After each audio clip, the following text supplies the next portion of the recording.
Assalamualaikum warahmatullahi wabarakatuh. Perkenalkan, nama saya Rifa Dwi Amanda dengan NPM 2410631020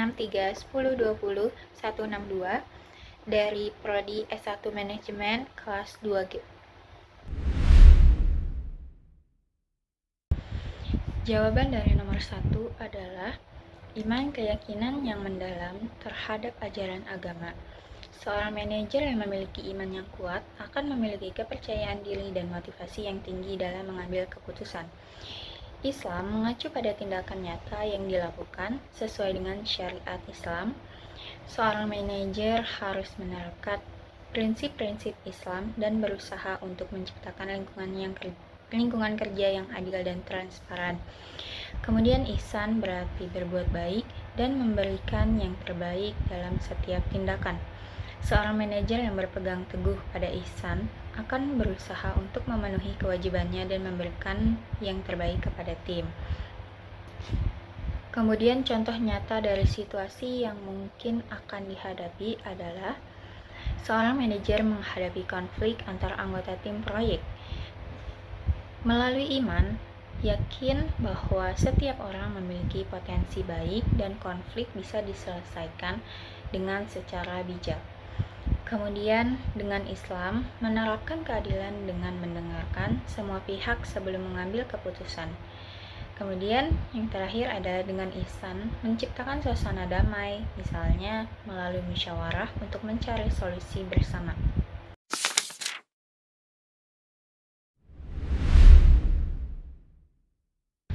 Jawaban dari nomor 2 adalah doktrin kepercayaan dalam Islam, akidah. Akidah adalah keyakinan dasar seorang muslim terhadap rukun iman.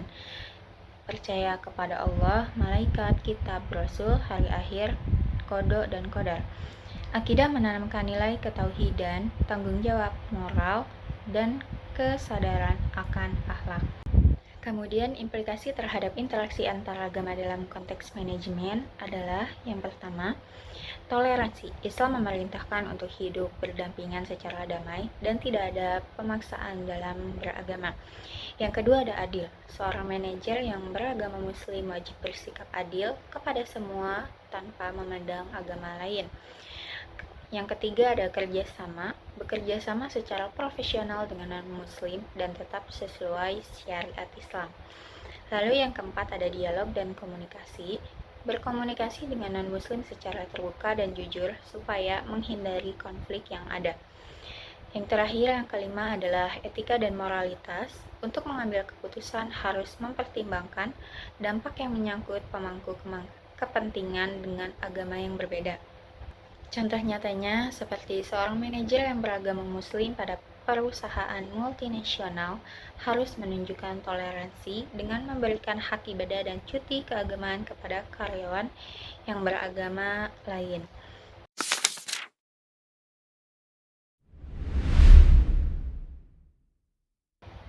Jawaban nomor 3 adalah rencana tindakan integrasi nilai-nilai akhlak dalam manajemen perusahaan. Tujuannya adalah menampilkan praktik manajemen yang berorientasi pada profit, mencerminkan tanggung jawab sosial, etika kerja, dan nilai-nilai spiritual luhur.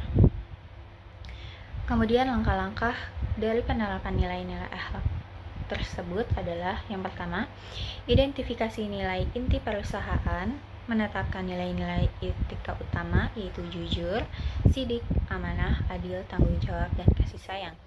Yang kedua ada menanamkan nilai pada visi dan misi. Merumuskan visi dan misi utama dengan menanamkan nilai-nilai akhlak agar menjadi dasar kebijakan dan budaya dalam bekerja. Kemudian ada pendidikan dan pelatihan karyawan, menyelenggarakan pelatihan mengenai etika kerja berbasis nilai-nilai Islam atau universal yang sesuai. Lalu ada keteladanan pimpinan. Sebagai pimpinan perusahaan harus menjadi panutan dalam bersikap adil, transparan, amanah, dan tanggung jawab. Kemudian integrasi dalam SOP dan sistem penilaian kerja. Menerapkan faktor moral dan etika sebagian dari bagian sistem evaluasi dan penghargaan kinerja karyawan. Kemudian ada mendorong budaya musyawarah atau syura, melakukan diskusi bersama untuk mengambil keputusan dan menghargai semua pihak suara yang ada. Lalu yang terakhir ada tanggung jawab sosial perusahaan atau CSR, keuntungan yang didapat dan disisihkan untuk masyarakat.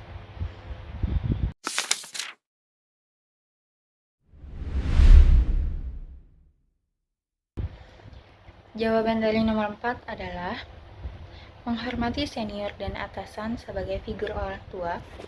Situasinya seperti seorang karyawan menunjukkan rasa hormat dan kepatuhan kepada atasan atau mentor yang lebih tua dalam organisasi, memandang mereka sebagai figur orang tua dalam konteks profesional. Pengaruh dari hubungan kerja adalah membangun hubungan yang harmonis dan saling menghormati antara karyawan dan atasan yang dapat meningkatkan komunikasi dan kerja sama dalam tim. Kemudian pengaruh pada budaya organisasinya adalah menumbuhkan budaya yang saling menghormati dan menghargai pengalaman serta kebijaksanaan senior yang memperkuat nilai-nilai etika dan profesionalisme dalam organisasi. Contoh yang kedua adalah memprioritaskan keseimbangan antara pekerjaan dan keluarga. Situasinya seperti seorang karyawan mengambil cuti untuk merawat orang tuanya yang sedang sakit atau lanjut usia, menunjukkan komitmen terhadap tanggung jawab keluarga sambil tetap memenuhi kewajiban tugas profesionalnya. Pengaruh hubungan kerjanya adalah membangun empati dan dukungan dari rekan kerja, dari manajemen yang memahami pentingnya keseimbangan antara pekerjaan dan kehidupan pribadi. Kemudian pengaruh organisasi menciptakan lingkungan kerja yang mendukung kesejahteraan karyawan dengan kebijakan yang fleksibel terhadap kebutuhan keluarga.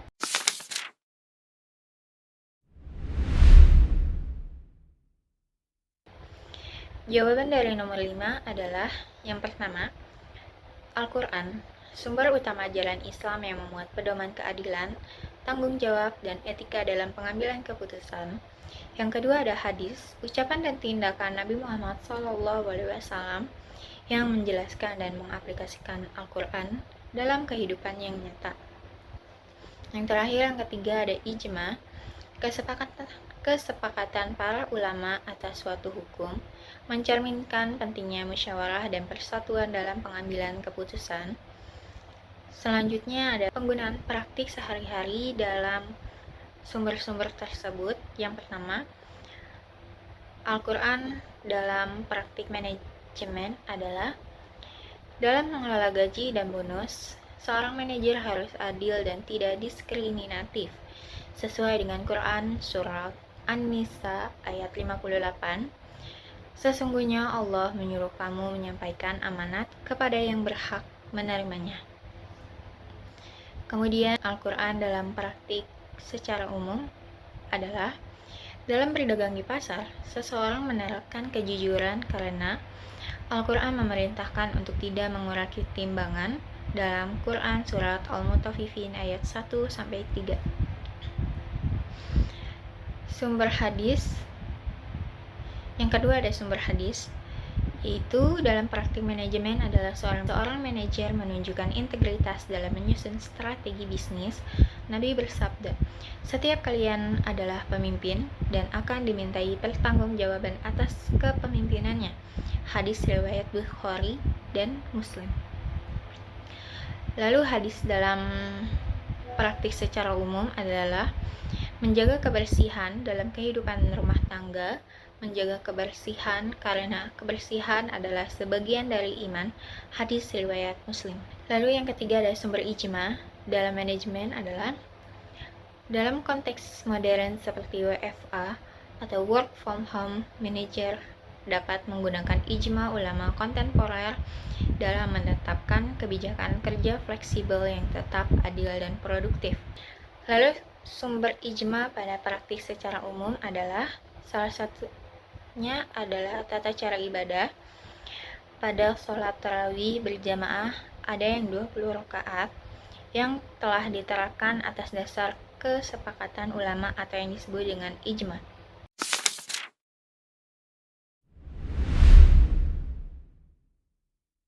Jawaban nomor 6 adalah proses ijtihad dalam konteks modern merujuk pada upaya para ulama untuk menggali dan menetapkan hukum Islam dengan mempertimbangkan dinamika sosial, budaya, dan teknologi yang berkembang saat ini. Ijtihad berasal dari kata jahada yang berarti berusaha keras, merupakan metode pengambilan hukum dan sumber-sumber utama Islam seperti Al-Quran dan Sunnah. Dalam era globalisasi dan kemajuan teknologi ini, proses ini menghadapi sejumlah tantangan yang cukup besar. Kemudian, tantangan ijtihad di era modern, yang pertama ada globalisasi, membawa nilai-nilai asing yang bisa saja bertentangan dengan prinsip Islam, menuntut ijtihad yang inklusif dan kontekstual. Lalu yang kedua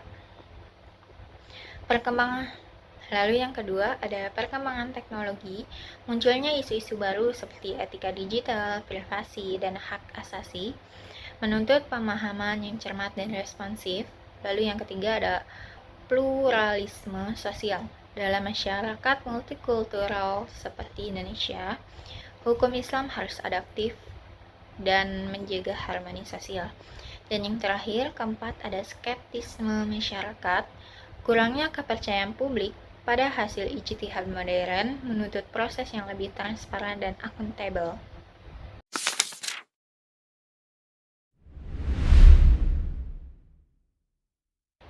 Jawaban dari nomor 7 adalah tujuan program pelatihan untuk manajer. Yang pertama ada meningkatkan pemahaman manajer tentang prinsip kepemimpinan Islami. Yang kedua ada membentuk karakter kepemimpinan yang berintegritas dan berakhlak mulia. Selanjutnya, komponen utama yang harus ada dalam program tersebut, yang pertama, landasan teori kepemimpinan Islami, yang memiliki poin pertama yaitu prinsip moral dan etika Islami untuk menanamkan nilai seperti keadilan, amanah, dan kasih sayang. Poin yang kedua ada kepemimpinan transformasional, mendorong manajer agar menjadi pemimpin inspiratif dan pemberdaya tim. Yang kedua ada pengembangan diri. Poin ke-1 adalah kesadaran diri, membantu manajer mengenali potensi dan kelemahan diri. Poin kedua ada manajemen emosi, membekali kemampuan mengelola emosi saat menghadapi tekanan atau konflik dalam pekerjaan. Yang ketiga, keterampilan interpersonal. Kompetensi ini penting untuk menjalin hubungan kerja yang sehat dengan komunikasi efektif dan relasi positif.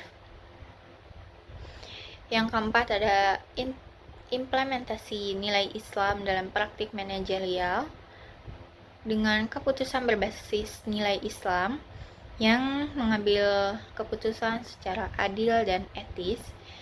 Yang kedua, pelayanan tim atau servant leadership, menumbuhkan semangat membantu dan melayani tim.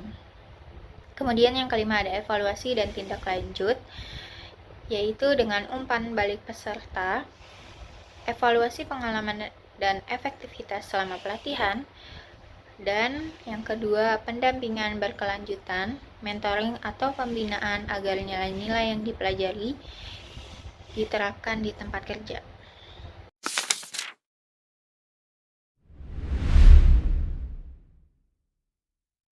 Jawaban dari nomor 8 adalah yang pertama, menerapkan nilai-nilai agama seperti kejujuran, keadilan, tanggung jawab, dan kasih sayang. Yang kedua, mendorong toleransi dan penghargaan. Yang ketiga, memahami kebutuhan spiritual seperti waktu dalam beribadah. Yang keempat, mengembangkan komunikasi yang terbuka dan jujur dari setiap anggotanya. Yang kelima, menetapkan tujuan bersama. Manajer bisa menggunakan prinsip-prinsip dari rukun agama untuk menetapkan tujuan bersama yang mencerminkan nilai-nilai tim. Kemudian strategi yang dapat diterapkan untuk mencapai tujuan tersebut adalah keteladanan kepemimpinan Islami. Manajer harus menjadi contoh dalam integritas, kedisiplinan, dan pelayanannya. Lalu yang kedua ada keadilan dalam kepemimpinan, bersikap adil dalam pembagian tugas, penilaian kerja, dan penghargaan untuk setiap karyawannya. Yang ketiga ada musyawarah atau syura, melibatkan anggota tim dalam pengambilan keputusan untuk meningkatkan rasa kepemilikan dan loyalitas kepada perusahaan. Lalu yang keempat ada pembinaan spiritual, seperti menyediakan waktu untuk refleksi atau kegiatan keagamaan sebagai penguat moral dan etika. Lalu yang kelima ada pelatihan akhlak dan etika profesional, menanamkan nilai-nilai Islam seperti sabar, jujur, dan tanggung jawab dalam pelatihan internal.